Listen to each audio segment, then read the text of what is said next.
राजस्थान में पिछले 1.5 साल से लंबित पंचायती राज और स्वायत्त शासन के चुनाव को लेकर हाईकोर्ट ने 31 जुलाई 2026 की समय सीमा तय रखी है।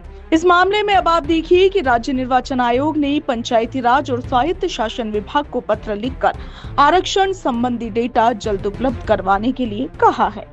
हाल ही में सरकार के 3 मंत्रियों जोगाराम पटेल, झाबर सिंह खर्रा और राज्यवर्धन सिंह राठौर ने ये बयान दिया था कि हम चुनाव के लिए पूरी तरह तैयार हैं और चुनाव आयोग के दिशा निर्देशों का हमें इंतजार है। इस पर अब आयोग ने डेटा मांग लिया है। आप देखिए कि पिछले दिनों 15 अप्रैल को चुनाव की समय सीमा में वोटर लिस्ट तैयार करने के मामले में निर्वाचन आयोग को अवमानना का सामना करना पड़ा था और कोर्ट में बिना किसी शर्त माफी भी मांगनी पड़ी थी। ऐसे में अब माना ये जा रहा है कि इस बार चुनाव आयोग अवमानना खुद के सिर पर नहीं लेगा। हाईकोर्ट ने 15 अप्रैल को चुनाव करवाने के दिशा निर्देश दिए थे, मगर पिछली बार भी राज्य सरकार का पंचायती राज विभाग आरक्षण संबंधी डेटा आयोग को उपलब्ध नहीं करा पाया था। ओबीसी प्रतिनिधित्व आयोग की रिपोर्ट का हवाला दिया गया था, जबकि इस मामले में कई बार पत्र लिखे गए थे। पंचायत और निकाय चुनाव करवाने के लिए समय वृद्धि को लेकर राज्य सरकार इसी हफ्ते कोर्ट में अंतरिम प्रार्थना पत्र पेश करेगी। कोर्ट ने 15 अप्रैल तक चुनाव संपादित करवाने के दिशा निर्देश पूर्व में दिए थे। अब आप देखिए कि हो सकता है कि राज्य सरकार ओबीसी कमीशन की रिपोर्ट नहीं मिलने का हवाला देते हुए समय वृद्धि की मांग भी कर सकता है।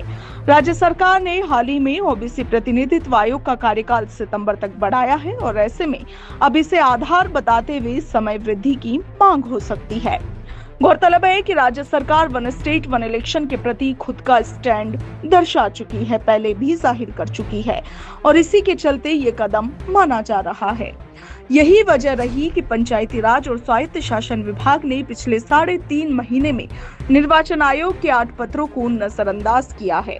राज्य निर्वाचन आयोग ने अप्रैल में चुनाव करवाने के लिए सरकार के स्वायत्त शासन और पंचायती राज विभाग को तकरीबन 9 अलग-अलग पत्र लिखे, मगर एक में भी चुनाव करवाने संबंधी संतुष्ट करने वाला उत्तर नहीं मिला।